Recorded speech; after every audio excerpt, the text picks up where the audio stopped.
Good evening, everyone, and thanks for joining us for Stock Sense Carving Essentials webinar part 1. I'm Dominic Enter. I'm your host for tonight's webinar.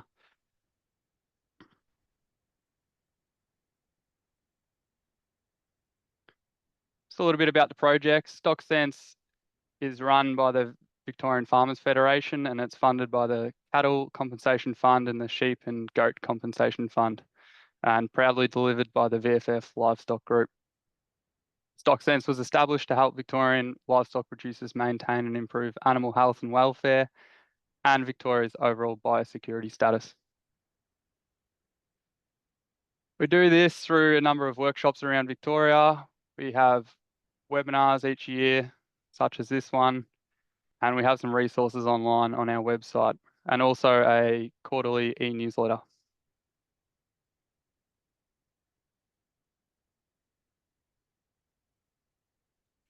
If you'd like to stay in touch, there's a link to our website and also our email and social media. Your feedback is important to us. At the end of the webinar series, we'll send an email out and there'll be a link for a feedback form. It'd be great if you could fill that out so we can improve future webinars. We do have some upcoming workshops I thought I'd mention. One this Friday in the Snake Valley. That's an animal husbandry workshop. Best practice in pain relief and use of the captive bolts will be discussed. On the 28th of March in Mount Moriac, we have a stock handling and yard design workshop. We also have two more of those, April 10 in Echuca and April 11 in Bendigo. In May, we have a hobby farm, husbandry and pain relief workshop in the Yarra Valley. And on the 23rd in Blampede, a fencing workshop. So if any of those are of interest and near you, please go to our website, StockSense, and you can sign up for those. There's also more information on the website. So tonight, this webinar will be run for an hour and a half. It's split in two parts. So tonight will be Carving 101 Essentials, and tomorrow night will be Preventative Methods to Carving, a Whole System Approach. And just a note that tomorrow night's webinar will be the same link as tonight.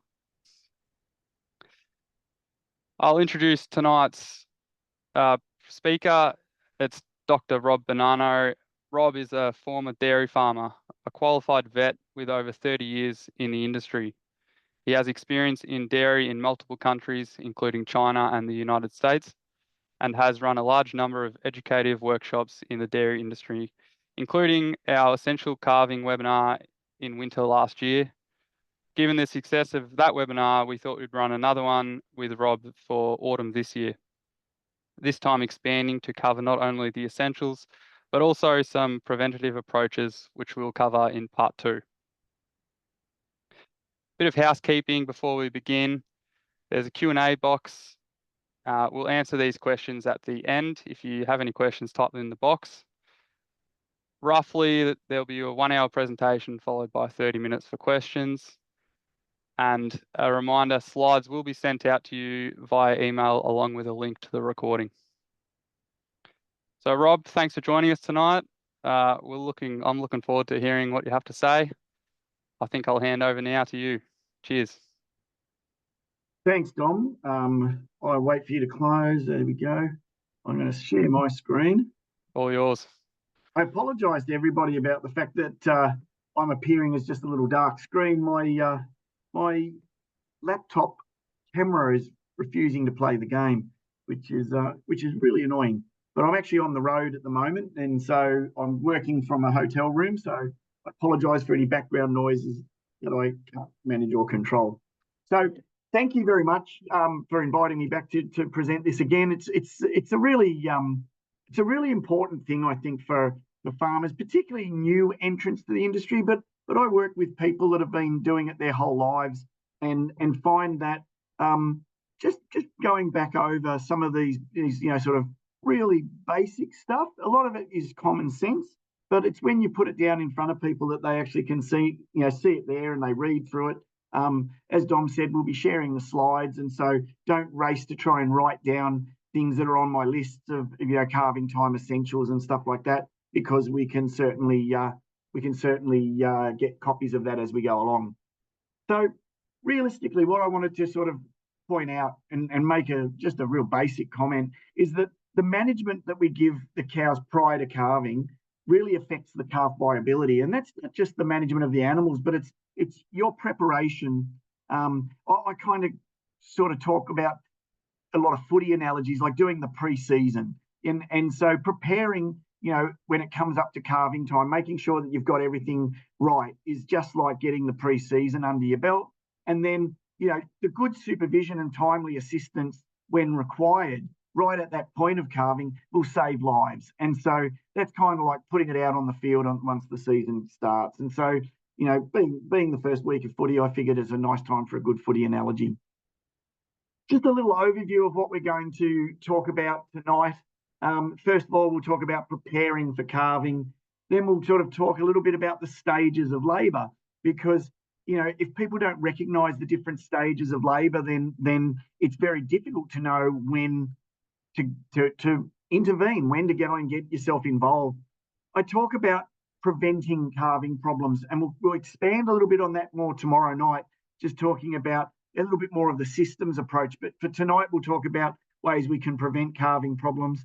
Then we're going to talk about how we assist. And no two calvings or dystocias are the same. And having been doing it for a lot of years, pulled a lot of calves, it would be fair to say that no two are the same. And so the idea that you can learn one thing once and become an expert in delivering calves is probably pretty optimistic.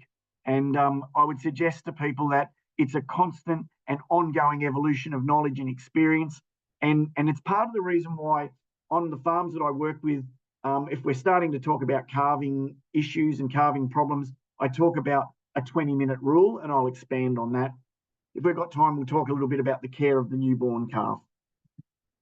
So when we're preparing our herd for calving, it starts with things like nutrition, because if we haven't maintained the herd in good condition, we haven't got our animals in the ideal body condition that's suitable for calving, we're going to be really starting with our backs against the wall. I also think that we need to make sure we've got good mating and pregnancy records. And people will say, oh, as a vet, you're always going to say preg test the cows. And I'm going to tell you that preg testing cows is one of the most valuable tools that you have on a farm to help you with your calving management, because if you've got an idea around conception date, it gives you an idea around due date. And it's that creating those due to calve lists for your cows and heifers will help you to decide which cows and which heifers come into that calving group. And, if we're going to start them with transition feeding, like to help to sort of steam them up and look after them, that's ideal. And we do that mostly in the dairy industry. But in the beef industry, at least, we would like them moved to a paddock that allows closer observation. I think that a key thing about sort of when we're looking at calving problems is looking at your previous history. How did it go last year? Look at the previous records. And if you've got records of challenges or problems, that can sort of give you a real heads up and say, we need to do something a little different this year. And if you've had problems in the past, or if you're new to the game and you're looking for some assistance, it is worth talking to your vets or your herd health advisors around establishing a calving management program appropriate for your herd. If you are going to supplementary feed the cows in that transition period, you want to make sure that you've ordered and procured that feed well in advance, and especially in a season like this year where it is dry in a lot of parts of Victoria, and feed availability and particularly quality hay, and forages is in pretty low supply, and it's quite competitive to get it.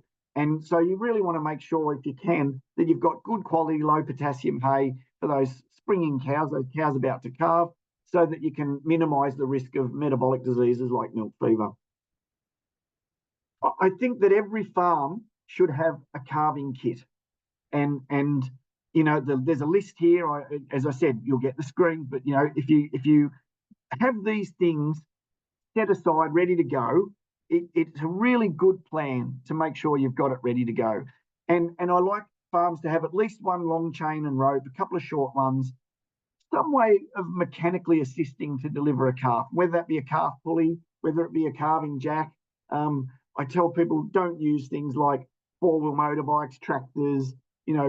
Worst one I've probably seen is somebody with a boat winch connected to the end of their cattle crush.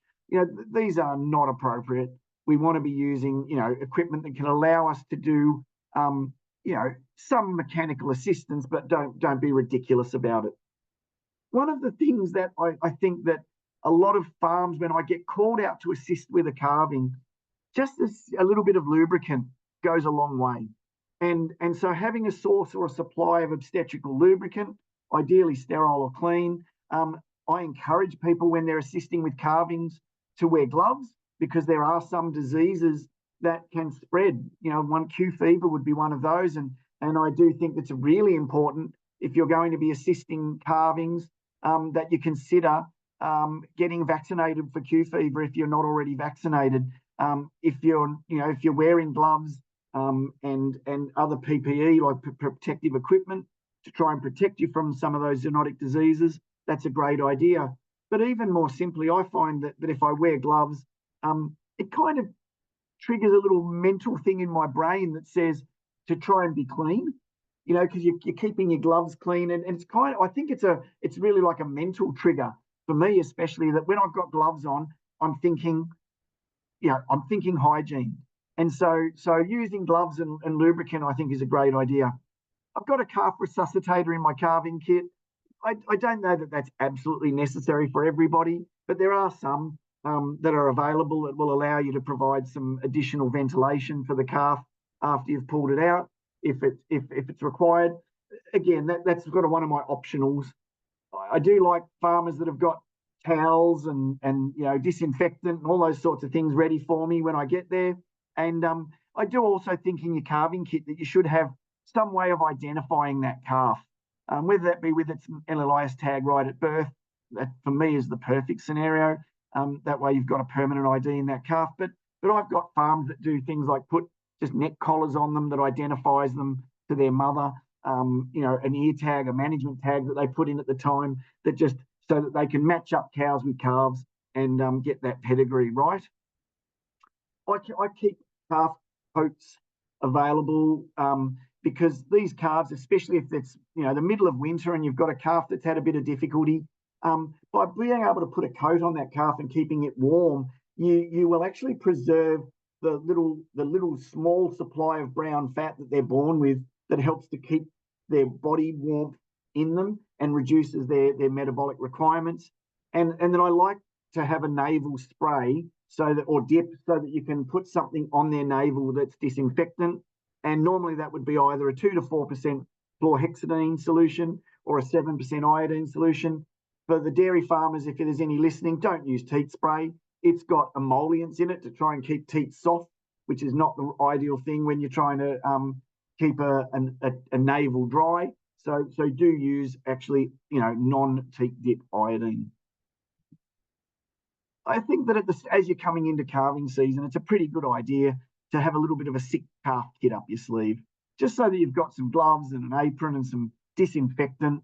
You can just use bleach from the supermarket for cleaning your feeding equipment and your scrubbing brushes. I really like farmers to have a tube feeder so that they can provide electrolytes or colostrum to the calves. And I like people to have one that's designated for sick calves. And there's two reasons for that. One, you don't want to run the risk of cross-contamination of disease.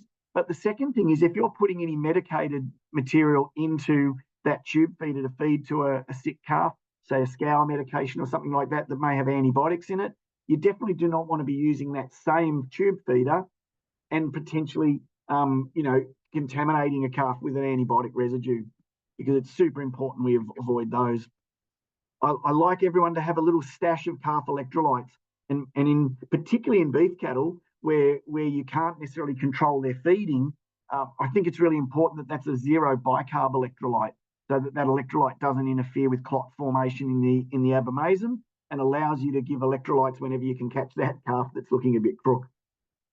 A digital thermometer, just so you can take their temperature. Calves that are either super low or super high is telling us that there's something going wrong. And a little bit later on, I'll run through some of the normals that we would expect to see. As I said earlier, a calf coat, some syringes and needles. And I also like people to have some sterile sample pots, so they can grab a sample of say a scouring calf. They can grab a sample at the time before they treat it. And then if it's not resolving, or if the problem looks like it's getting worse, they can bring that sample into the clinic for us to test. If you're going to be buying calves, say, for example, and putting them in a shed, or if you're taking the calves from the cows and putting them in a shed, like in a dairy situation, I think that preparing your calving shed early is a key thing to do.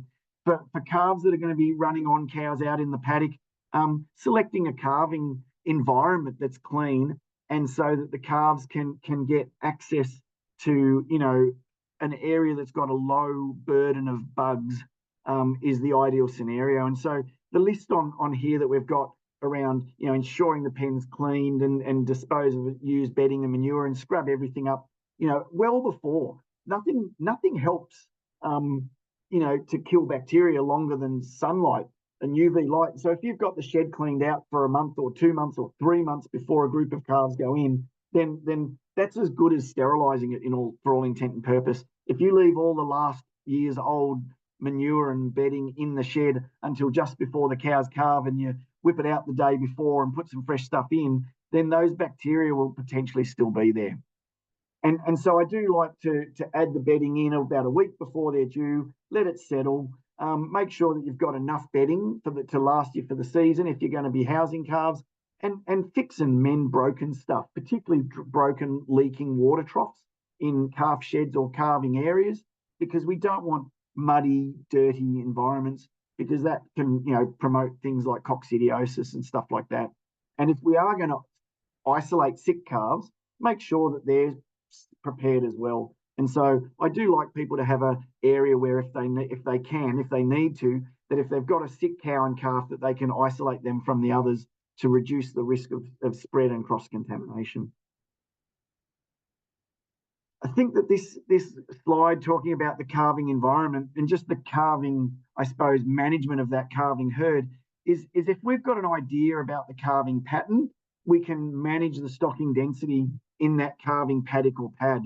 And, if you know when a cow is likely to calve, and you can bring her up from the back paddock and keep her close by where you're going to be able to move through that group and keep a half an eye on her, I think is a really, really useful tool to manage the risk around calving, and probably underappreciated. It never ceased to amuse me when I go out to a farm and they call me out because there's a cow calving, and I say, make sure you put her in the yards, and they say, oh no, she's down in the paddock, and I'll say, righto, and you get to the farm, and then you've got a 15-minute drive through the farm to get to the cow, and I think, well, probably it's a reason why you weren't observed in trouble before you became a down cow, is because you were so far away that you're out of sight, out of mind. And so, if you can identify your cows that are calving, bring them up into a clean paddock as close as you can, where you can keep a good eye on them. And if you are using calving paddocks, make sure you rotate them so that, by the time you get halfway into the calving period, you're not ending up in a bog hole. It's disgusting. Vaccines and preparing your herd with vaccinations is actually a really important part of preparing for calving. There's some vaccines that we call colostral vaccines. They're vaccines that we give to the cows to sort of boost their immunity, so that antibodies will get transferred from the cow to the calf via the colostrum. And so it's really important that you have assistance from somebody to help you with, first of all, deciding which vaccines are required, and then second of all, what's the time when you want to be using those vaccines. And so we really want to make sure that if they need an annual booster, they get it. We need to make sure that new animals introduced to the herd and heifers get a primary course of vaccinations, and that this day and age, it's sad but true, I think you need to order your vaccines well in advance to make sure they're available, because probably for the last 3 or 4 or 5 years, we've had repeated episodes of availability challenges with vaccines right at key times. And so I'm encouraging my farms that I work with to make sure that part of their planning is to make sure they've got these products available and on hand. And so talking a little bit about this strategic vaccination of the cows, the dams, the mothers, to boost these specific antibodies, it will help prevent disease in the calves, as long as the calves get the colostrum. And so this might help if you, say, for example, if you were treating 10 or 15 or 20% of calves for scours in a season, and I've known farms that treat 100% of their calves for scours. All of the calves get scours at some stage. And so in that circumstance, if you're getting more than, say, 10 or 15% of calves scouring, I would really encourage you to consider getting some samples tested to try and arrive at a diagnosis, rather than just diagnosing a syndrome like scours. We might be able to say it's scours caused by rotavirus. If we know that the scours is caused by rotavirus, there are some strategies, and vaccination is one of them, that we can use to try and prevent that. And so I would really strongly encourage people to look at that. If you've had more than 3%, 3 out of every 100 calves die in a season from scours, then it's probably worth definitely getting that diagnostic work done to identify whether you could prevent the problem rather than try and be treating it. And particularly with beef cattle, they're really hard to determine whether a calf's sick until often they're very sick. And so, if you're going out to a group of animals, you're walking or driving or biking amongst them, and the calf's on its feet and looks like it's nursing from mum, you might not notice that calf's unwell until it's pretty much on the ground. And so it can be quite challenging at that stage to save them. So if you're losing, more than 3 or 4% of calves, it's worth getting some diagnostic work done to try and see if you can prevent it. And so once we've confirmed the pathogens, and a good example of that would be we investigate a group of scouring or dying calves. We identify that they've got salmonella. Then we would consider vaccinating that cow herd with salmonella vaccine, the specific strain, to try and prevent it. But what it does, it also relies on us having accurate and reliable calving records if we're going to boost the cows close to the right time to make sure that we give the highest immunity at the time when they need it. And so it's this idea of increasing the specific antibodies that are transferred from the cow to the colostrum, but it requires the calf to ingest the colostrum. So if you've got calves that are born weak, or they had a difficult calving, or the cow's got, poor udder conformation or terrible big bottle teats, so the calf can't suck that colostrum, we could have gone to all the trouble and effort and expense of vaccinating that cow, but if the calf doesn't get the colostrum, you can find that they miss out altogether on the benefit of that vaccine. And so, if we've got an excess of colostrum collected, we can also just feed that, and we do that a lot in dairy animals. We'll feed 2nd to 8th milking colostrum just to the calves in their early days, just to protect them just from local antibodies in the gut. For beef cattle, that's not a strategy that you can use as easily. But like a lot of vaccines, this is what we're seeing with them. You give the first vaccination maybe 10 weeks before they're due to calve, and you'll get a little blip. I call it like a little blip of antibodies. And that primary response of antibodies, the analogy that I use is kind of like building the factory. So, if you want to build a factory that makes widgets, from the time you break ground to the time you turn out your first widget might take a few weeks, months, or years. And so the immune system's a little bit the same. You give that primary dose to sort of build the immune response and get the preparation there. And then when you give that second vaccination or booster, you get this strong secondary response, and you get much higher antibody levels that persist for longer. And so a lot of 2-shot, primary dose, secondary dose vaccines, that's kind of how they work.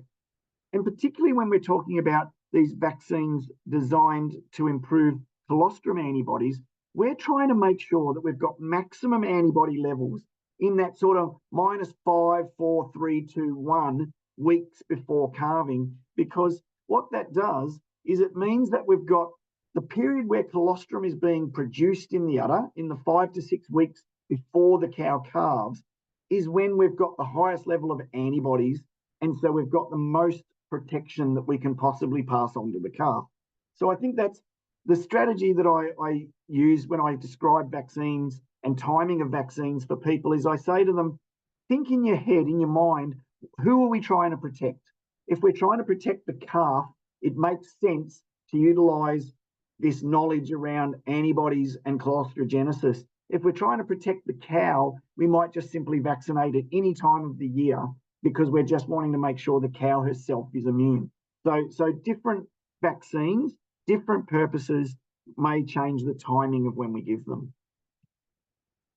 Talking now, moving on to the stages of labour, and I do believe that it's quite important that people understand that labour starts sometimes 12 to 24 hours before the calf is born, and we'll start to see some behavioural changes. The cows often go off and just stand off by themselves, and an experienced herdsman will often see that cow isolate herself. She's maybe a little bit restless, and they think, you're going to calve. I know that you're on the job. And see, that raises your awareness and you'll keep an eye on her.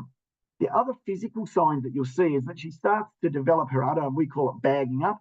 The udder sort of starts to swell, and her vulva will soften and swell. And people will say to me, oh, she's dropped in the tail. And that's true. The actual ligaments all around the birth canal start to soften and relax. And it's that softening, relaxing that tells me that the calving is imminent. Once they go into the first stage of labour, as I say, it can be up to 12 hours in a heifer and still be quite normal. And this stage one is sort of when they separate off, they might lift or swish their tail. They might start to do things like just be a little bit uncomfortable and sort of wriggle around and kick at their belly. And you see cows just often getting down, getting up. They look restless and maybe not quite happy because they're just in this early stage of labour. And what I do with people is I say to them, keep an eye on them at this stage. We might start to see the little water bag start to bulge, and then the water bag will rupture, and you get usually just like a rush of fluid, and you'll see a little string of membrane. And that tells me that cow, she's actually, at that stage, I say she's on the job. If she doesn't progress, like how long do you intervene? And I would sort of say if a cow is just sort of showing these vague signs, and as I said, maybe the water bag's showing or just burst, and nothing's happened after, say, 6 hours. If there's nothing else to tell us that there's a problem, I would give her about 6 hours, particularly if it was a heifer, maybe a little less if she was a cow and a mature cow, because you would expect her to get on with the job. And there's a cow, just a picture of a cow on a calving pad with the water bag showing, and you can see from her udder that she's bagged right up. She's ready to go. Her tail's soft, and that cow, you would expect her to progress to stage 2, which is the active delivery stage, within a couple of hours. And if she hadn't got on from that point and continued to progress, you'd be thinking about getting her in. The second stage, it can be fast and furious. I've known cows that you look at, you say, oh yeah, she's starting to calve, she's starting to push, and almost you turn your back and you turn around and there's a calf on the ground. That's normal.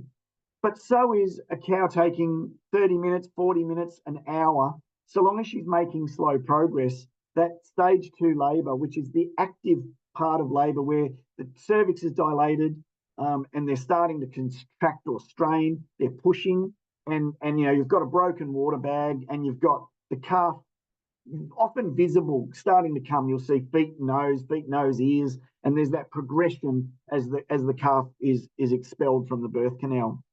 Now this is the bit that we get excited about, because this is where the actual process of delivery is, and slow progress is still progress, and so when I talk to people about the intervention and the 20-minute rule, it's kind of the same with just watching a progression of labour. If you're watching a cow labour, you're keeping an eye on her, and things are presented normally, and it's going along okay, and she's been making just slow and steady progress.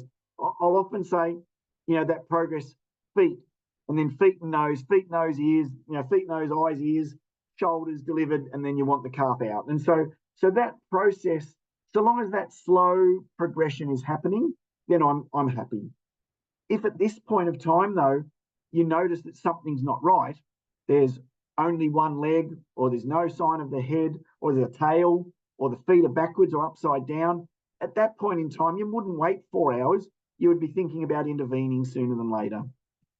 And so with this stage 2 labour, where they're actively pushing, if they've made no progress, so when I say no progress, that doesn't necessarily mean a calf on the ground, but they've gone sort of for half an hour, no more than 2 hours without showing any progression. There might be that the feet are out but crossed, and it stays like that for half an hour and she just doesn't get anywhere, then you're going to think about examining her. And like once a cow gets to this point, that calf is going to hit the ground any second. The third stage of labour is actually after the calf's been born, and that's the expulsion of the placenta, or the afterbirth. And a normal cow should clean her afterbirth within 2 to 12 hours. A lot of them will retain if they go beyond sort of 24 hours, and we call those retained fetal membranes. And so, if one here and one there retains, so be it. If you get a lot of cows retaining their afterbirth and not getting rid of them after they calve, that could indicate a nutritional issue that's worth investigating. Talking a little bit now about sort of how we're going to prevent calving problems. And I'll probably get into this a bit more tomorrow with a bit more depth, but tonight I'm going to just run through a few of the ways that we can prevent calving problems, and it might not be what you think. The word for difficult calving is us vets call it dystocia. It's basically means that the calving is difficult and we need to assist.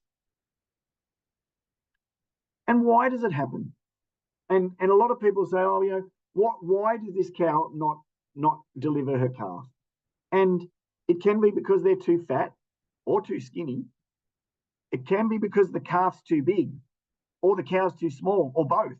And so if you've got a big calf in a small cow, that's the recipe for disaster. And so, we think that's probably the main reason is fetal oversize. So the calf is too big for the cow to deliver. And that would just be a simple presentation, but a calf that has to be pulled.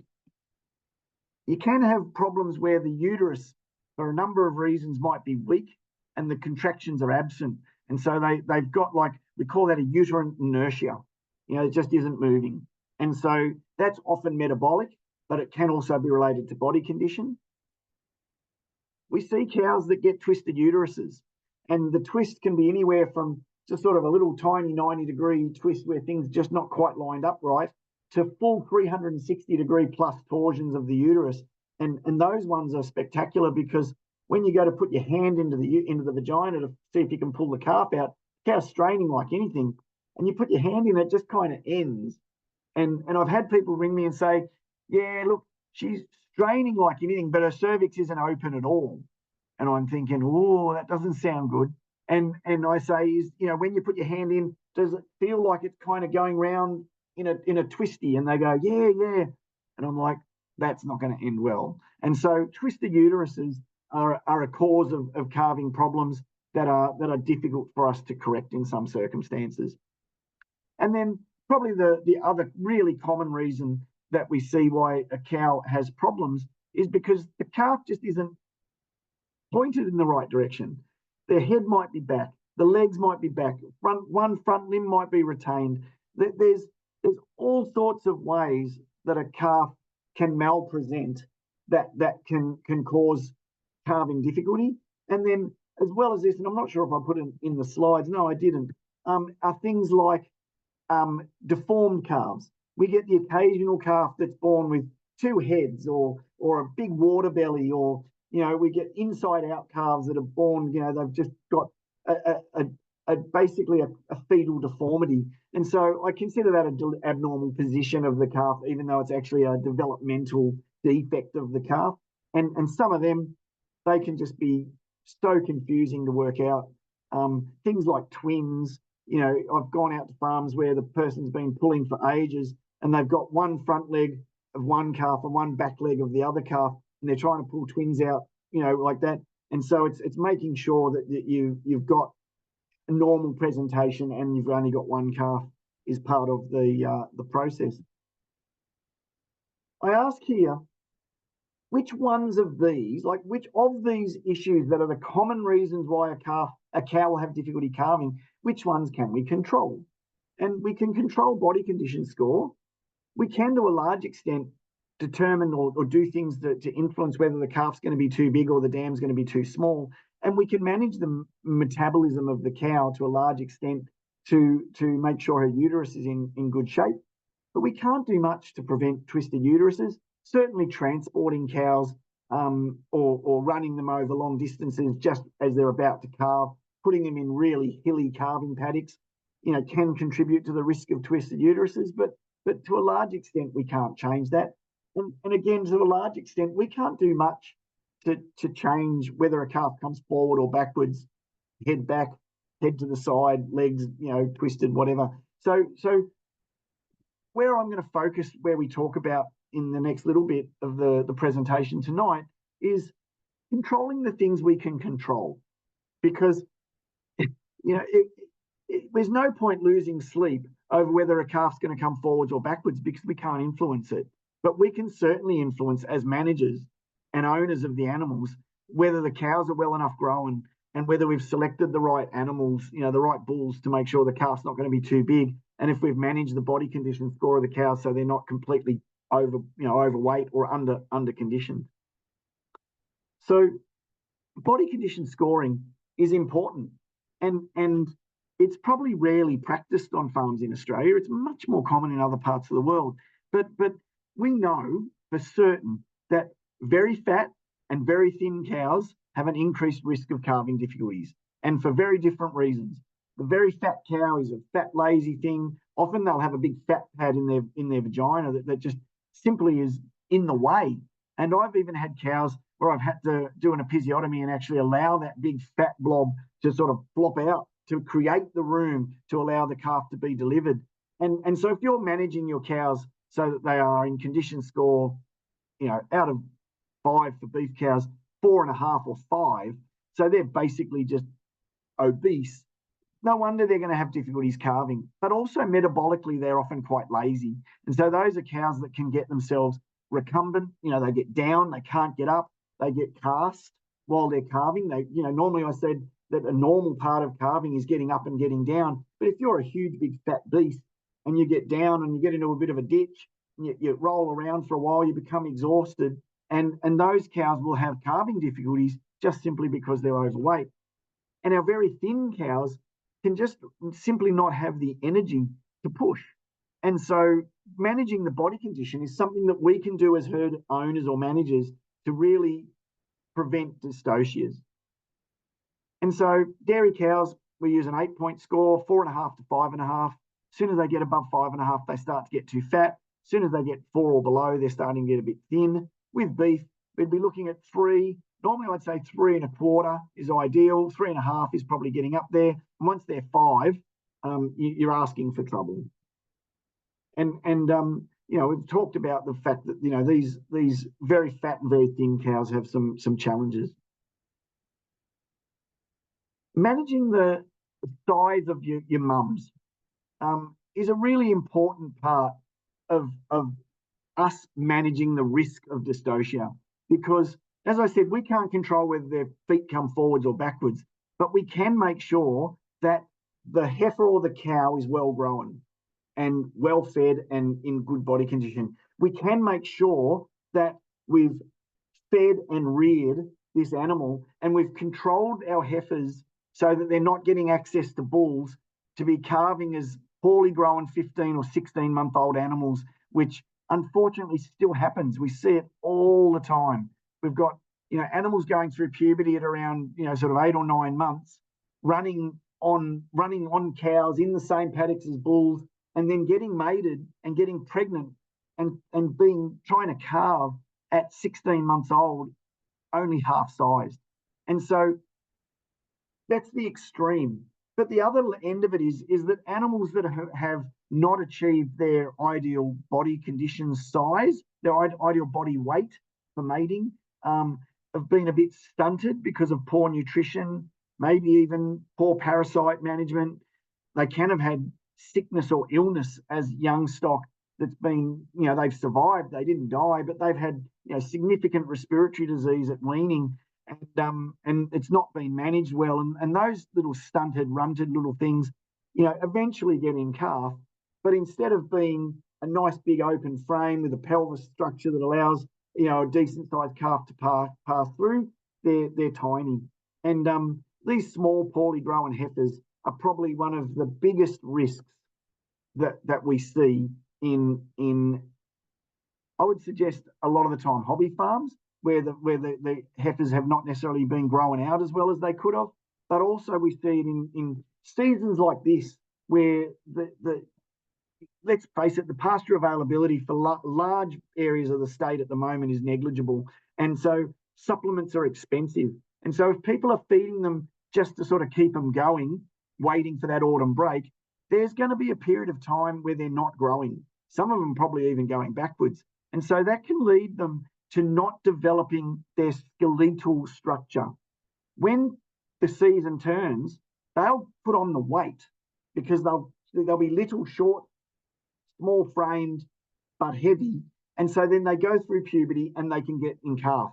We need to be looking at these animals, particularly in seasons like this where it's tight, and say, are they getting enough nutrition so that we're continuing to grow these animals so that we can grow their frame so that when they are going to be mated, they're going to be big enough to calve.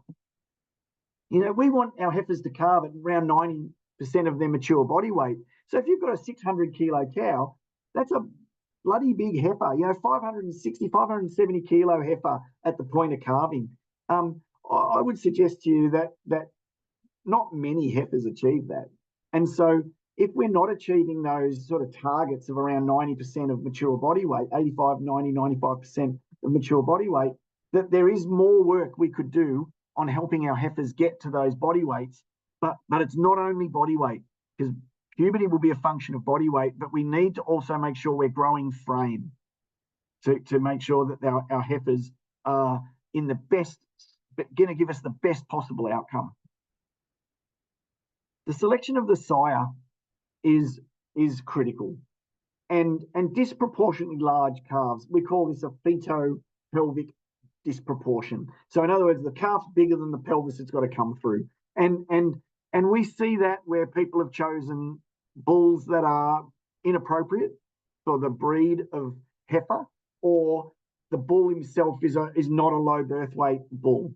And so we can, by good sire selection, determine the risk of dystocia in our particularly our heifers, but also our cows.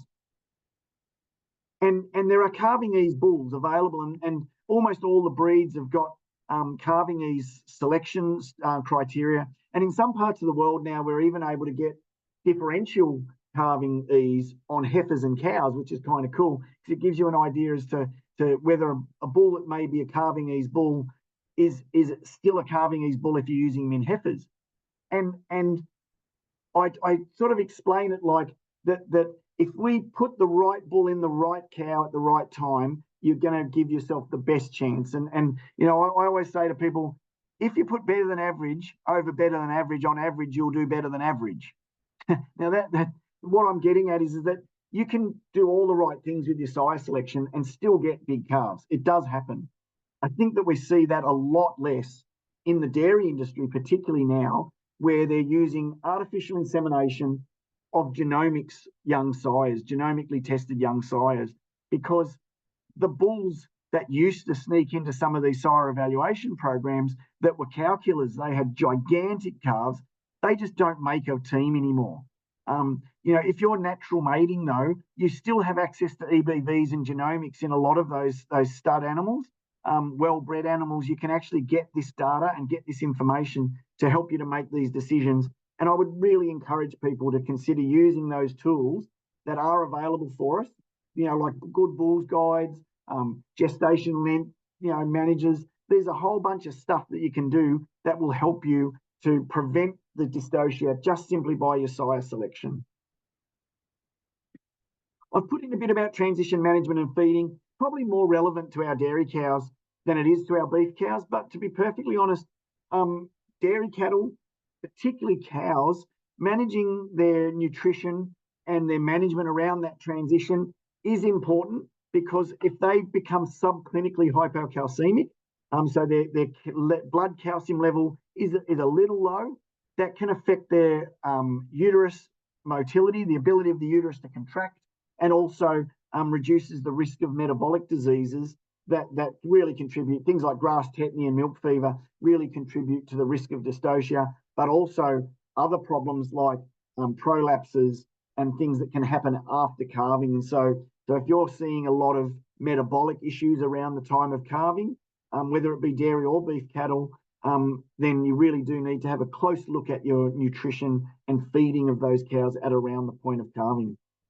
You know, calcium is so important for managing that progression of muscle contraction associated with the labor.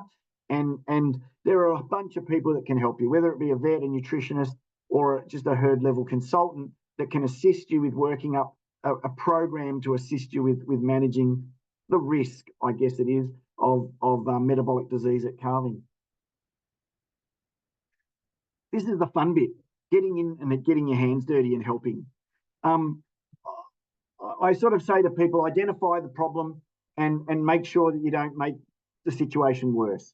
And if you learn nothing else about calving and assisting calving tonight, it's probably that. Identify the problem and don't make it worse. And that's why I train my farms on the 20-minute rule. Here's this little slide just showing some of the imaginative ways that calves decide to enter the world.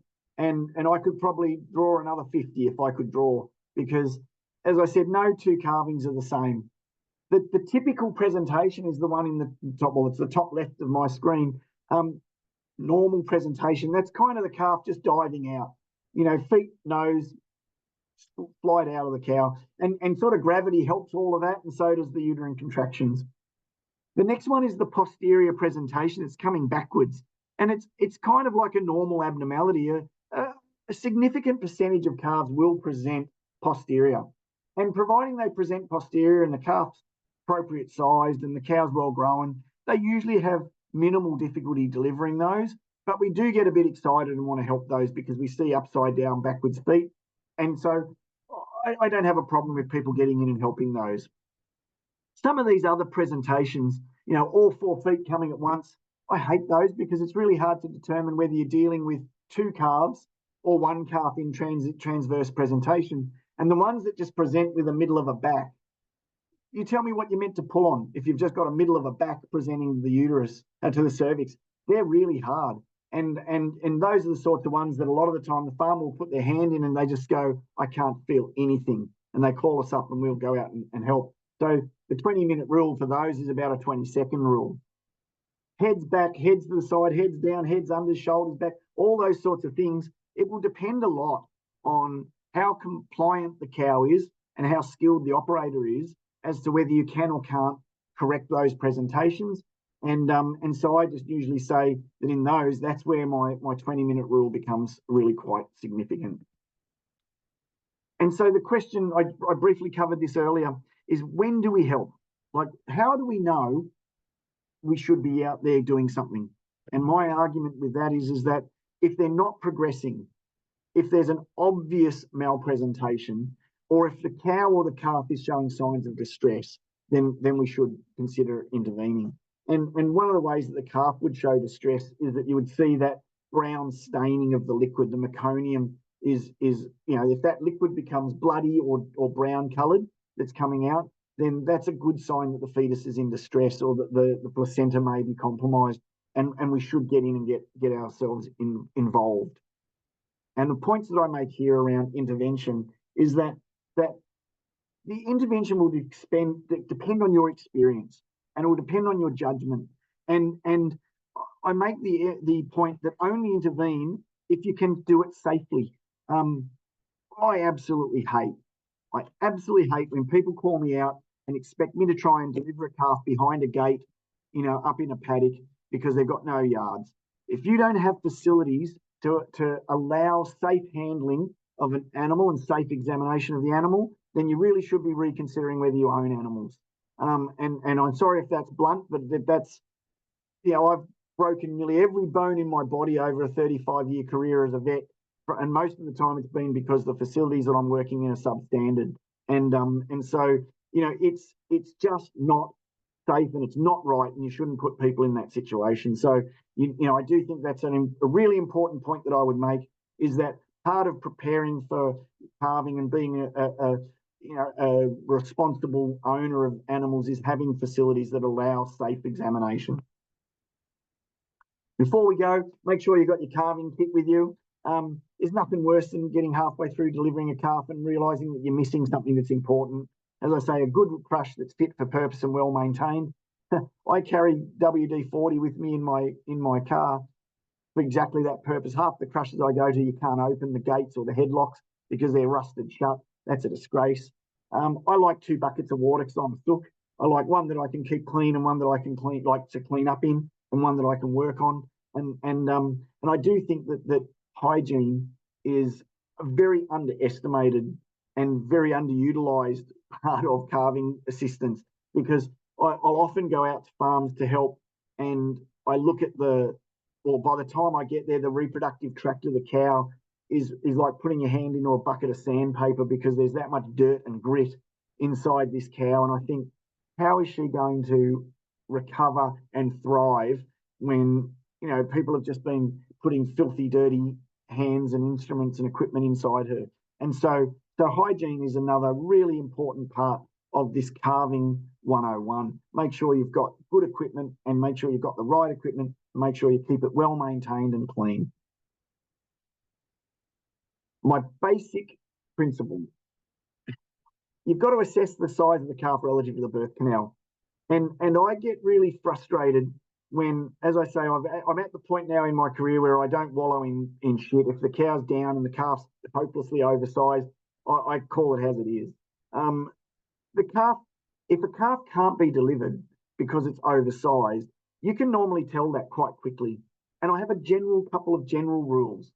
And I say, you should be able to deliver a calf if it's coming forwards, and you can sort of pull the calf up into the birth canal, and you can fit your hand over and maybe beside the calf's head, sort of when it's engaged in the pelvis. So the calf's head's you pull it up, it's sitting there in the pelvic canal, and if you can get your hand over it and around it, you're pretty confident that you're going to be able to pull that calf. And the other thing that I'm pretty confident is, if I've got a rope on the front feet and I pull them just with my own body strength, not attached to the jack or on a pulley or anything like that, just with body strength. If I can pull the fetlocks, which is like the first flexi joint in the calf's front legs, if I can pull that out about a hand's width past the vagina, the vulva, I'm thinking, by the time I can pull it out to there, it means that the shoulders are sort of already engaged in the pelvic canal. And so I'm pretty confident if I can pull them that far, that I'm going to be able to pull them out. I might need to give them a decent tug, and certainly if they cross over as you pull them out, it's kind of an indication that things are a bit tight in there. But if I can get them out, even if they're a little bit cross, a handspan past that fetlock, I'm pretty confident that calf's coming out, and I'll attempt to deliver it. If the calf's coming backwards, there's 2 things that you've got to be aware of. Sometimes, because they're coming backwards, they're not just diving out of the cow, they're not presenting that nice wedge shape to the cervix. And so the cervix won't dilate fully. So sometimes you go in and there's like a tight ring of cervix that hasn't quite dilated. And I've often gone out to farms where the farmer's been pulling at the calf for some time. And I go out and there's this tight ring of cervix still around the pelvis of the calf coming backwards. And so by just simply feeding, for want of a better description, just teasing that cervix open over the pelvis, the calf will come. And so normally I use my rule is that if the cervix is fully open and I can pull the calf up into the pelvic canal, and I can get my hand over and around the hips. So there's enough room to get my hand over and around the hips while they're in the pelvis. I'm pretty certain I'm going to be able to pull this calf even though it's backwards. And again, same story. If I can put a rope on that thing and just with the strength of my arms, pull the hocks, which is the second flexible joint in the back leg, up level with the vulva, so I can pull the hocks to that level, just using my own strength, I'm pretty certain I'm going to pull that calf. So if I can get my hand over the hips and then I can pull on the hocks and get them to at least the level of the vulva, the tip of the vulva, I'm thinking I'm going to be able to pull this calf. If I can't do those things, it doesn't necessarily mean that I can't pull it, but it just means that I need to be conscious that it's going to be a difficult pull potentially, and I might need to reassess as I go. And I've gone out to calves where I can't even get the head into the pelvis, let alone get my hand over it, or the feet are so huge that I can't pull the feet and the head into the pelvis at the same time. And I'll say to the farmer, before I've even tried to pull that calf, there's no way this calf's coming out. We're going to have to bring it out the side.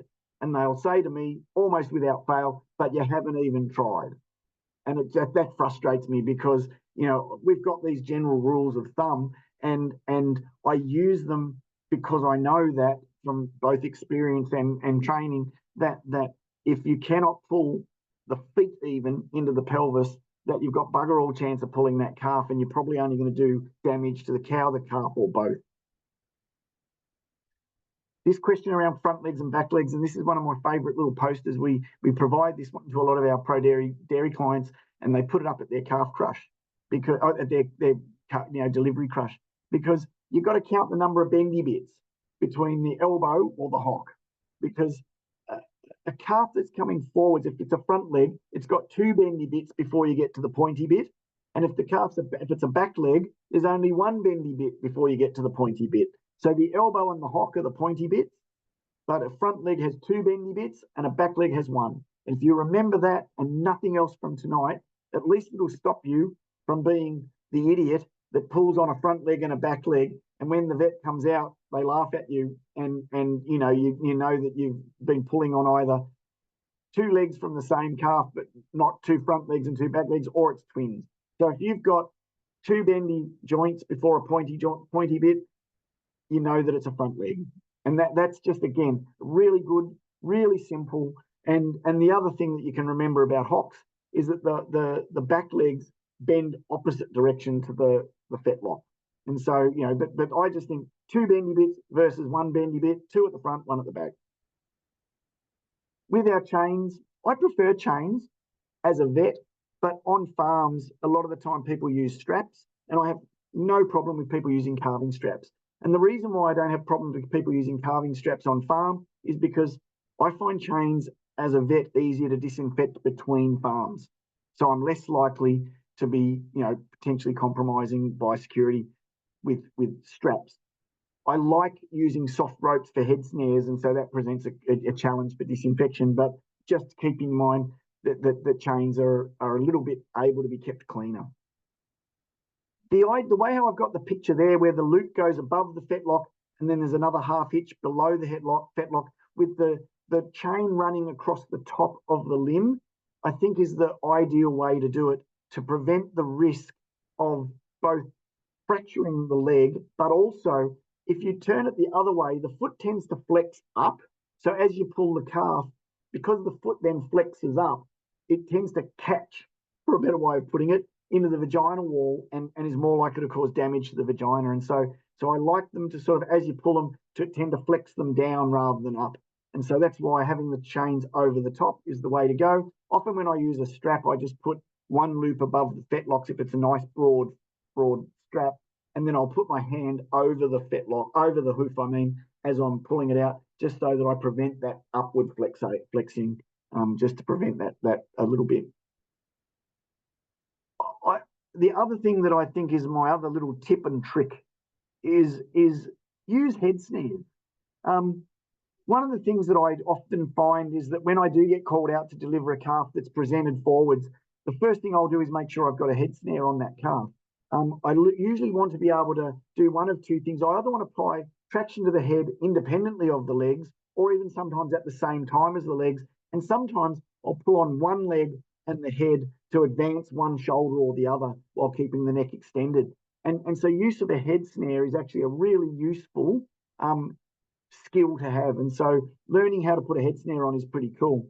You can get some of these little ones that are kind of like a little wishbone thing with a wire or plastic loop that you can sort of slide up over the nose, hook behind the ears and pull tight. And they're okay. they're probably in some hands a little easier. I still like my soft ropes, and so I stick with my soft ropes. And here's a little picture of how we place it behind the ears and into the mouth. And the reason why we've got it behind the ears and into the mouth is so that as we pull, we can put an enormous amount of tension on that without doing any damage whatsoever to the calf. People will talk to me about putting, ropes around the bottom jaw, eye hooks in the eyes, all those sorts of things. Sure, we do all of those things. But if you're putting eye hooks in and you're pulling really hard, you can do damage to the eyes. If you put a snare around the bottom jaw, it's easy to fracture that jaw. And so I'll often use jaw snares or eye hooks only in dead calves. Personally, that's my preference. I do know farmers that have gone on the Shoof catalogue and bought themselves some eye hooks. And I've seen some heinous crimes committed, with that. So do be conscious of the welfare of the animals if you are using, head snares, jaw ropes, eye hooks, etc., etc. But it is a useful thing to do to keep that head moving in the right direction. And if you're putting some tension on the head, you do tend to extend the neck, which will sort of help to flatten the calf a little bit through the shoulders. And so you can actually sort of narrow the thickness of the calf. And if you pull one shoulder through and then the other shoulder through, you can kind of walk the calf through. We talk about using traction. How hard do you pull?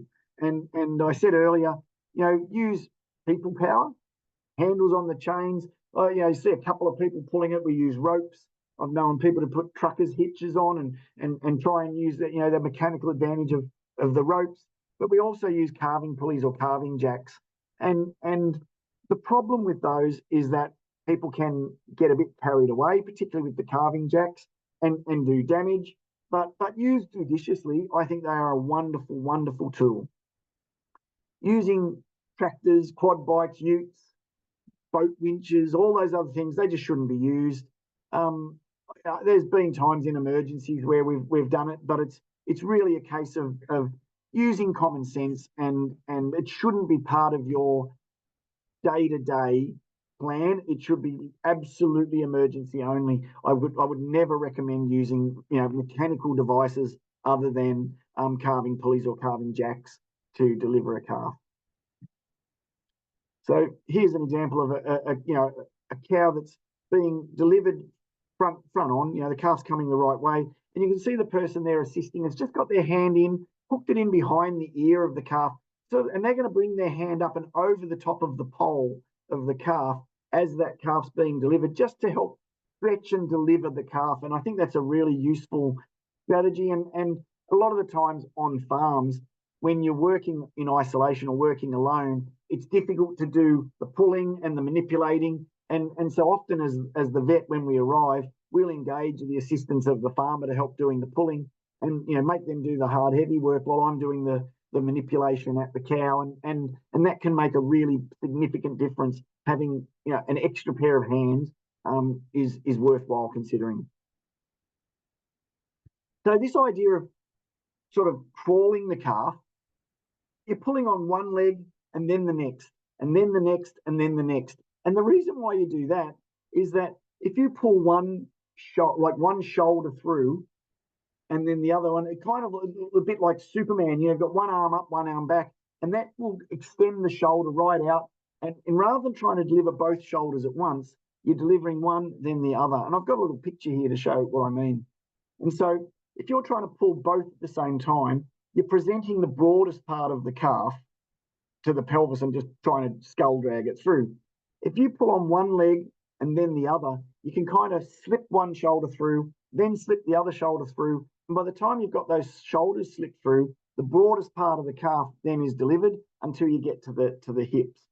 So I'll go backwards and I'll say that once the shoulders have passed through the vulva, we want to rotate that calf sort of 90 degrees, and that will help to prevent the hip lock, which can happen where if you continue to pull the calf straight forward, you present the widest part of the calf's hips to the narrowest part of the cow's pelvis. So here's a picture of what I mean by that.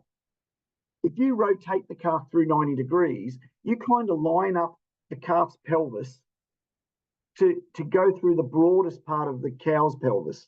And so rotating that calf sort of 45 to 90 degrees, up to 90 degrees, to sort of glide that pelvis through in the largest part of the cow's pelvis is a really cool strategy. And so a lot of the times people once they get the head, they think, oh, we've got the head out, which usually means the shoulders are delivered, and they think, I'm done. And then they jack away or pull away, and then they go, oops, and then it's jammed and it's stuck at the hips. And without being able to get that rotation on the calf, they won't be able to deliver the calf. And if that pelvis is jammed inside the cow, if the calf's pelvis is jammed inside the cow's pelvis, that is putting a lot of pressure on some pretty important nerves. And that's how we'll end up with cows with calving paralysis. And for me, the equation for calving paralysis is pressure multiplied by time. You can put quite a deal of pressure on a calf and a cow for a short period of time, and usually it'll be okay. But if you have the calf stuck for a period of time, man, that can cause all sorts of problems and paralysis, which then leaves the cow down in the yards in a world of trouble. So people say to me, how do I know when to call the vet?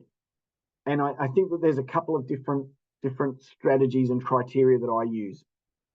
Prolonged calving, where you can't provide the assistance yourself. So, if you don't have the skill to do it, or you don't have the equipment, then get somebody to help. If you've got a prolonged stage 1 labour, so it just hasn't progressed, and you go and you get her in after, say, 4 or 6 hours, and you check her and you can't find legs or head, get someone in. If you can't put your arm into the birth canal and feel the calf, but she's straining, then I think you need to consider getting someone out, because that could be a twisted uterus. And if you've been trying for more than 20 or 30 minutes to deliver the calf and you're getting nowhere, you've made no progress at all, get help. A lot of the time people ring me when it stinks, and I hate that, but it's just, a lot of people go, oh, this calf's rotten, I'm just going to get the vet out. Sure, I'm cool with that. Get somebody out if it's something that you don't want to do it. And if you've got a really big calf and you just think there's just no room for this calf, it's better to get somebody out sooner than later, rather than pull for hours and end up with a dead cow and a dead calf. So I've been working with this 20-minute rule. You can stretch it to 30 if you want, but the idea of a 20-minute rule is that if you are making progress, even if it's slow progress, and you're being hygienic and gentle, then you can just keep going. And so if you're trying to get a leg up and you manage to get a rope onto the leg after 15 or 20 minutes of trying, but you haven't got the leg up yet, you've still made progress. You've got the rope on. So keep going if you think that you can. And if you can't get the rope on the leg after 20 minutes of trying, you either do one of two things. You either reconsider your approach, think, could I do it differently? What other things could I do? What other strategy could I try? You seek assistance from somebody who's more experienced. So if you're a young person or a new person to the industry working on a farm, and you might have a friend, a neighbour, or another co-worker that's more experienced, seek their assistance. And if you've made no progress after 20 minutes, you call the vet. Because again, as a vet, I talk about the things that I hate. It sounds like I'm a miserable grump, but the things that I hate is being called to a calving at dark where the people have been pulling it for 3 hours. The calf's now dead, often with a broken leg. And I'm just thinking, well, what's the point of calling me out at this stage? There's no good outcome for this, where you get a live calf and a live cow. You might get a live cow from a cesarean, but you got a dead calf. And so, it's just a dead loss. And so it's always better to get help too early than too late, would be probably where I would tend to lean. And so the idea of a 20-minute rule helps you to prevent genuine disasters happening on your farm. And we just figure that the longer you try unsuccessfully, the more swollen things become, the drier they become, the dirtier they become, and the less viable the calf is. And so, the idea that then you're going to put the money in to get a vet out to get a bad outcome just makes no sense. And then we'll talk a little bit now just about care of the newborn calf and the freshly calved cow, just simply because a lot of the times I go out to farms and I see people want to hang calves on fences, and they want to do all sorts of cool stuff to try and clear out their lungs. And what I would say is that that's probably not been recommended for a long time. What we recommend, and I'll show you a picture in a tick, is that we position the calf sitting on its chest or sternum, pull the hind legs forward on either side of the body, so they're kind of sitting a little bit frog-like, with the back legs up behind in front, beside their elbows, with the elbows stretched out. And by doing that, you're actually allowing the calf to expand both lung fields at the same time. Whereas if you have the calf laying on its side, then you can't expand the dependent or bottom lung very easily. And if you hang them upside down, you've got all the weight of the guts hanging on the lungs. And people say, oh, it clears the fluid out of their lungs. But let me tell you that almost all that fluid that drains out came from the stomach, not from the lungs. So, you might hang them up and get a nice satisfying surge of clear liquid, and you think, oh, that's cleared their lungs out. Sorry, you cleared their guts out. And so, hanging them up is not the right way to do it. You can clear any mucus from the nostrils and the mouth, and certainly I've seen calves that have suffocated because the birth, the placenta, the birth bag's been over their nose, and the calf's a perfectly healthy calf, and you come out and you just find a calf with the afterbirth over its nose, and you think, oh God, it just, for the want of pulling that back, it would have survived, and that's frustrating. You can stimulate them to breathe by pinching or tickling their nostrils, and put a little bit of water into their ear. You can pinch on their windpipe to elicit a cough response, and just simply rubbing them with a towel is to stimulate that breathing is a really useful thing that you can do.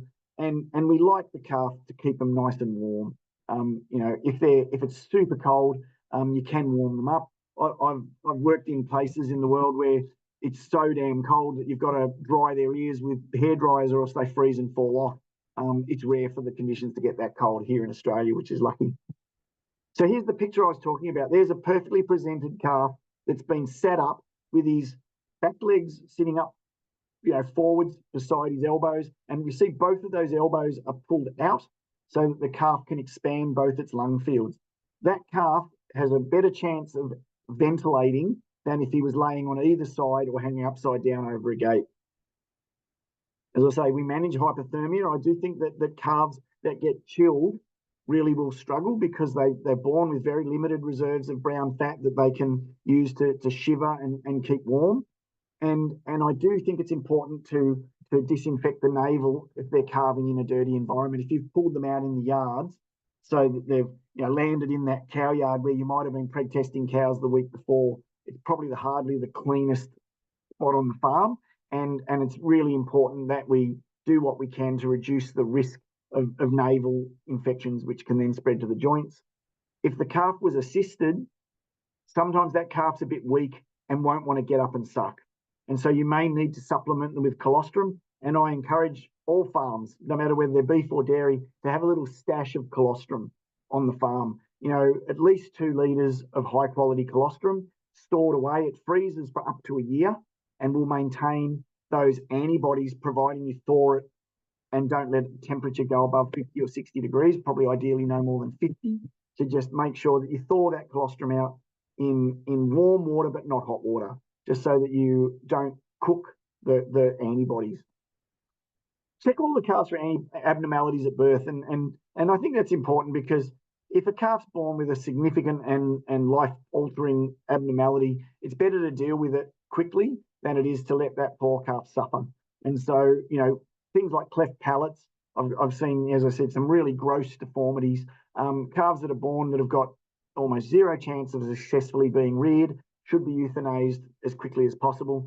And then the normal procedure would be to record what you found. If you assist a calf, you might want to know that, because if a cow has assisted calves for a couple of years in a row, you might decide to not breed with her. You might decide not to breed with animals that have had calving difficulties for whatever reason, just simply because you don't want to continue those genetics in your herd. If you don't record the calves that you've assisted and the cows that have been assisted, you may or may not, be able to remember those cows when time comes to make up your cull list. So, we'll see calves with cleft palates. I've seen them with, spina bifida. I've seen them with brain, deformities, all sorts of cool stuff. And it's not nice for these animals to try and, rear them. They're better off euthanized. I said earlier I'd give you just a little bit of a cheat sheet on what is normal. And you can't know what's abnormal if you don't know what's normal. And so, this little slide here telling you what the temperature is, what their heart rate should be, how they respirate. We don't want the calf discolored with, meconium staining. If the tongue is really swollen, because the head's been stuck for a while, then that's not normal. And that calf may not be able to suck. And so, we just, if we know what's normal, we know what we can manage. And they should be shivering and breathing and doing all the right things quite quickly. I'm running out of time here, so I'm going to wind it up. But I just think that the other thing that I tell people is get advice early if a cow or calf shows any signs of illness or distress. The longer that people leave animals untreated, unmedicated, the more likely they are to suffer and the less likely they are to recover. And so if you see a problem or recognize a problem, getting advice or assistance as early as possible, I think, is just generally good advice. Part of my, as I say, Calving 101. I've got some folders here around, what we do: isolate, rehydrate, treat, protect, monitor, and support. That's what we do with our sick calves to make sure they've got the best chance. And with our down cows, we have these decision trees, where you can look at a cow and say, is she bright or is she not? If she's alert and down, has she just calved? Does she have an injury? If she's dull and down, does she have milk fever or, mastitis? And so following this decision tree is a really easy way for getting good determination of what your next move should be, even if you're not necessarily an expert. And so I do like the idea of decision trees, so long as people have got the skills to interpret them. And if you manage to successfully get a cow through the point of calving and she's delivered a healthy alive calf, the journey's just begun again. You need to make sure that that heifer calf is reared well, fed well, vaccinated well. All the good things are done to her so that she can come in herself in 2 years' time and be a healthy, productive heifer, and that her mum can successfully breed and stay in the herd. And so we now get to the questions. As I said, probably went a little over my ideal time. Sorry about that. Hopefully there's some questions. If not, we'll call it a night. There are some questions coming through. Thanks, Rob. That's some great tips in there, a heap of knowledge, and you also debunk some myths. So just to remind everyone that those slides will be available. We'll send them in an email for anyone who arrives late, just so you know. We do have some questions, and if you have some, please type them in. We've got one here, Rob, on how long do you wait between twins before intervening? We have a preg tested in calf to twins, which we haven't encountered before. Yeah, that's a great question. The second twin is at a high risk if they don't come reasonably quickly. And so if I know a cow has twins, they're a high risk pregnancy. And so I'll be observing them closely, and I probably wouldn't wait much more than 15 or 20 minutes to see evidence of that second calf coming before I jumped in and got it out. The second calf is usually pretty easy to deliver because the first calf's done all the hard work. And so if you leave that second calf in there for a little bit of time, the uterus is often fatigued, and so they can actually get challenges. So if you've got a cow that's been scanned in calf with twins, you probably wouldn't wait too long, not much more than 15 or 20 minutes. And it's always important to get that bull calf out after you've got the heifer. Yep, great.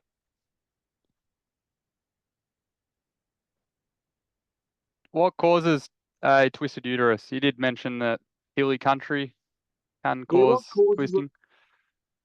Sometimes there's no obvious reason why the uterus is twisted.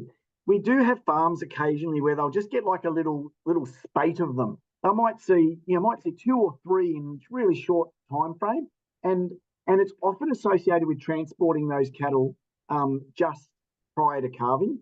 So the best practice is not to transport cattle within a month of calving. You shouldn't really do it. But we've seen it happen where people have transported them. And then I've also seen little mini outbreaks of it on really hilly country. Some of the West Gippsland, South Gippsland country, where the cows are in a paddock and they get sort of up and down. They get up and down, and they kind of get a bit cast. I've also seen it up when I lived in Shep on cattle that were out on tomato paddocks. They'd get cast between the little sort of tomato hills, and they roll around, and then the cow rolls. The way we often untwist the calf is that you roll the cow while you hold the calf still. And so if a cow's rolling around, there's probably a risk that the calf stays where it should be and the cow moves and the uterus gets twisted. The other thing that I sometimes have seen is uterine torsions, particularly only those sort of 90-degree torsions that are associated with oversized calves.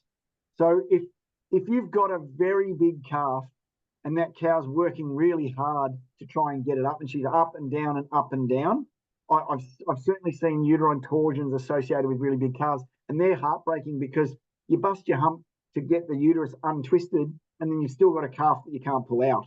And so, yeah, I find them really hard to work with. But usually, if you were seeing a spate of them, you'd be looking at risk factors like transport or the paddocks that they're in. Terrific. And that probably leads into our next question. I have a 3-year-old heifer who missed being bred the first year due to drought conditions. So it's got quite a lot of body condition. When and under what circumstances should inducing them be considered? Yeah, so calving induction is a bit of a topic that some people. I'm actually an unashamed fan of emergency calving induction of close-up cows, in so much as if you had a high-risk animal, and an example would be if you had problems with dystocia and you needed an animal to calve because she was a really high risk, you might induce her to calve so that you can be certain that you're going to be there to supervise and manage that delivery. I'm a fan of that. There are concerns with that because it increases the risk of retained afterbirth, and there can be some issues associated with that. But if you use a good protocol, and my protocol usually would be to use some dexamethasone as well as prostaglandin to try and maximise the opportunity of the calf having surfactant in its lungs so that it mimics that process. I would do that to try and make sure that I can maximise my chance of being there to supervise and manage that delivery. The challenge with these 3-year-old or carryover heifers that get in calf and then get fat is not only are they often fat, but they're often short stature. So they're heavy and big, but because they were drought affected, they didn't develop the frame that you want them to develop. So you've got a double whammy where you've got a fat animal who's got a smaller frame than is ideal. And so even though she's a 3-year-old, she might be a thumping big 3-year-old, but her pelvic size might not be relatively as big as it could have and should have been. And so, if you're going to have those animals, inducing them, you would want to do it within 7 to 10 days of their due date. Any earlier than that, and you run the risk of significantly impairing the survivability of the calf. And if it goes much more than the sort of 7 days before their due date, you probably aren't gaining much benefit other than knowing that you'll be there at the time when they're going to calve. And so, do I do it? Yes, sometimes. It would depend a little bit on the scenario. Often we would just sort of say, I find that if I induce a cow in the morning, she'll usually calve the middle of the next day.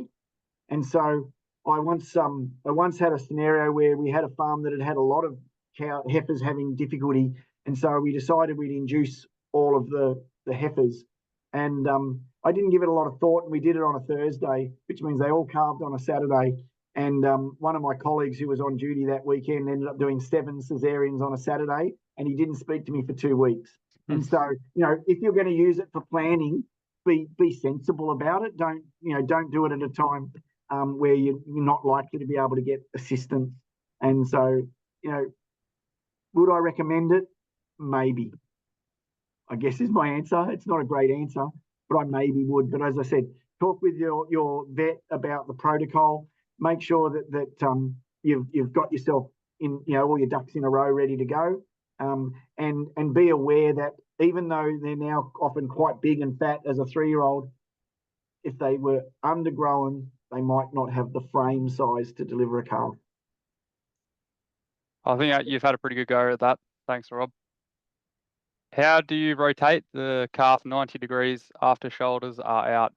Do you Yeah, grab the great legs and question. turn it? So great question. So if you've got a calf that you're pulling and you've got traction on that calf, so it's sort of stretched, then all I usually do is I simply get the calf in like half a bear hug and just simply rotate it. And so I'll usually grab it by the elbows and then put my hand up on the bottom elbow of the calf as it's coming out, and then the shoulder, and I just simply push and rotate and sort of almost hug the calf and twist it. If my camera was working, you'd see what I'm doing. It's about that rotating.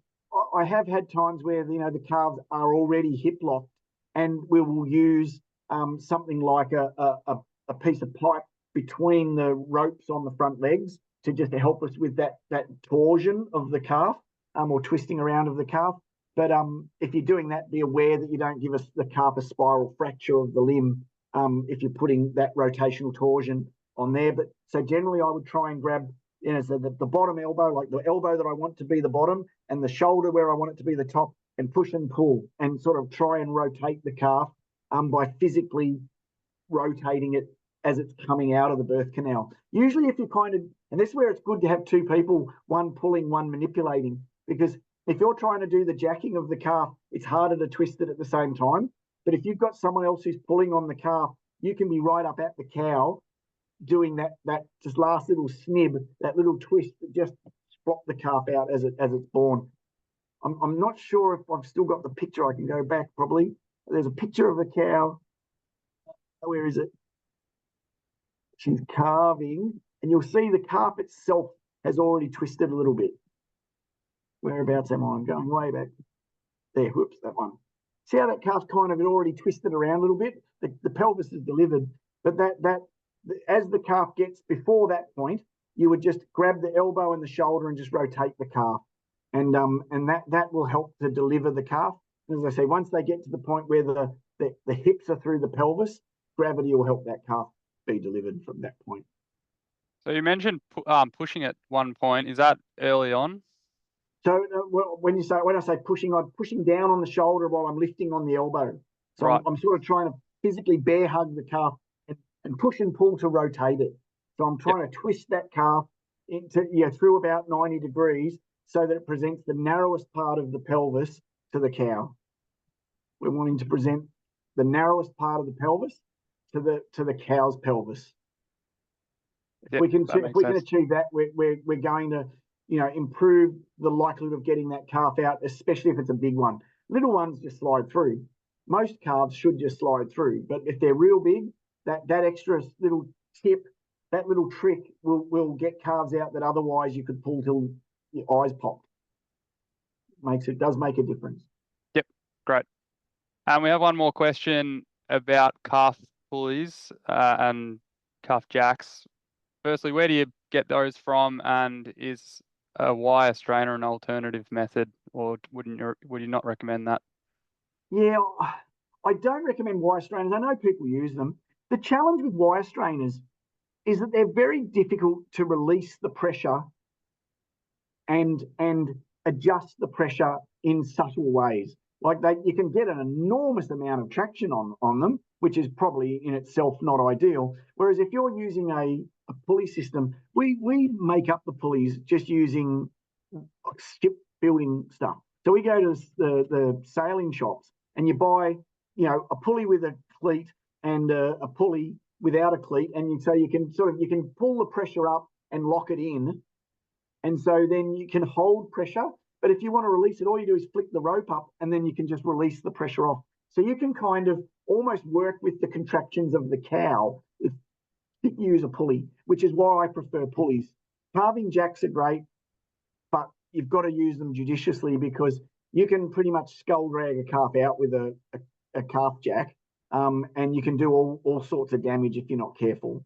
And so with a calving jack, the reason why I like those though is that you can kind of, if you're on your own, you can jack up the pressure so that you've got the calf pulled tight, and then I kind of hook the calving jack under my armpit and will lean down on the calving jack so that you kind of try, if the calf's coming forward, you're trying to create that natural dive out of the cow. So you can actually sort of jack it up a little bit, get the legs up, the elbows extended, and then you can push down on the jack to get that downward pull, and you can adjust the angle that you're pulling, with the cow. And the only challenge I have with that is if the cow goes down or dog sits, and they're the ones that I really hate, is when the cow just sort of just sits back on her haunches. So her bum's on the ground.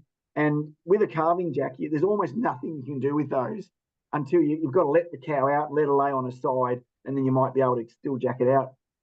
I find that the risk in those cows that dogs sit down on you is that if you've got the legs out past a certain point and then the cow dog sits, those limbs will fracture. And that's heartbreaking when, you've done all the hard work, you've got everything presented, you're starting to the point where you get to the point of delivery, and then the heifer or cow just says, oh, this hurts, bang, flops down and sits down. And if they lay down, it's not a problem. But if they sit back on their haunches and sort of basically push their bum against the ground when they're sitting like a dog, that can be just devastating for that calf, because it's near impossible to deliver them with a calving jack when they're dog sitting like that. And so, I just find I prefer calving pulleys. As I said, where do you buy them from? The calving pulleys you can buy often from places like the Schoof catalogue. The one I prefer is called a Vink, V-I-N-K, calf puller. I really like those. They've got a nice big handle. They're quite easy to release under pressure. We used to use the Dr. Franks years ago. They were all right, but they would often slip on the pole once you got them a bit worn and there was a joint in the pole that you had to get over. And if it got a bit flared and a bit bent, they'd get a bit difficult. So I really like the Vink calf pullers. And then, as I say, as far as the pulleys go, we make them and sell them through Pro Dairy and through our clinics, but you can just simply go and buy the equipment. Either you can actually buy pulleys off Schoof as well, I think, out of the Schoof catalogue. You can buy them from the equipment from a ship's chandler. And they're, as I say, they're not difficult to make. And you get a nice big long length of rope and a couple of pulleys, and for a couple of $100 you can make one. They're not super difficult. That's good advice. We do have one more that's come through. How do you manage transverse or hip back malpresentation? The transverse ones where you've just got a middle of a back presenting and no feet and you can't find a feet, they come out the side door. So we do cesareans on those. There's just no realistic option if there's nothing to pull on, there's nothing you can pull on.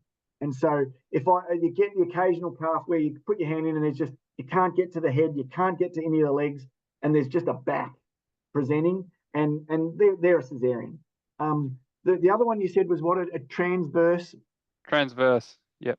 So a backwards calf where the limb's like a full breech position, where there's basically just a bum presenting and a tail. Is that the question? Because I'm assuming so.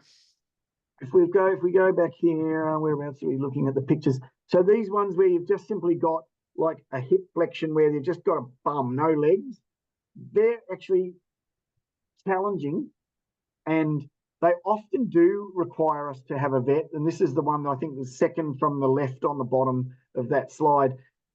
You've got to, in that case, there is some skill involved. You've got to I usually try and get a rope onto one limb, and I usually go around through between the legs and get a rope around the hock and then slide that rope down until I can get it below the fetlock. And then once I've got a rope on that fetlock, then I'll rappel the calf. So literally push on his bum and try and push the calf forward with one hand while I gently and carefully pull on the rope to extend the leg up backwards.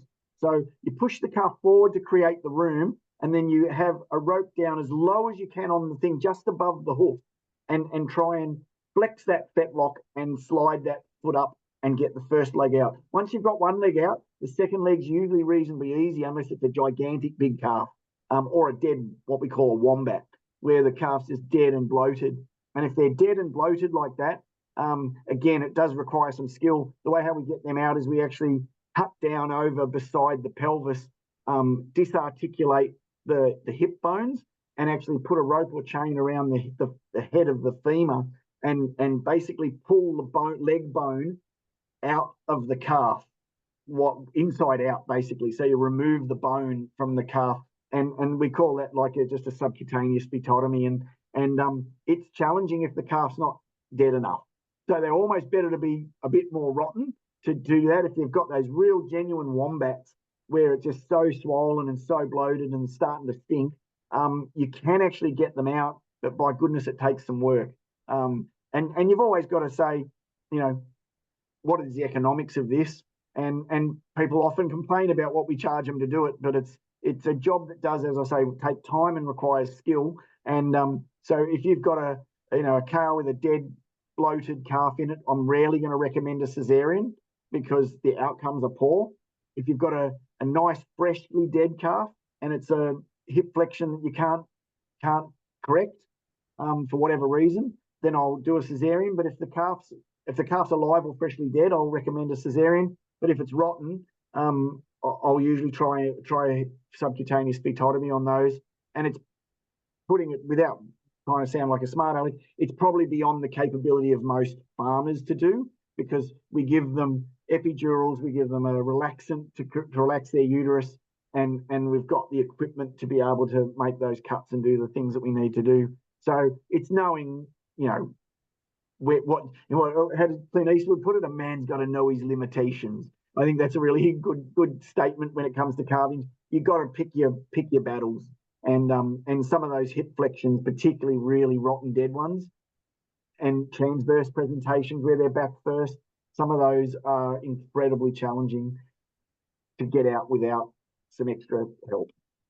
Yep. I think we might leave it there. Thanks for answering those, Rob. No worries. You've gone a little over time, so apologies for that. Nah, that's all right. There'll be hopefully time tomorrow to answer some more as well, so everyone can have a bit of a think over the next 24 hours for some questions. Yeah, well, tomorrow we'll just expand a little bit more on some of the managing the risk factors. That sounds good. We're looking forward to it. We might leave it there. Hope to see you tomorrow night. A reminder, it's the same link as tonight to access tomorrow night's webinar. Thanks for joining, everyone. Have a good evening. See you.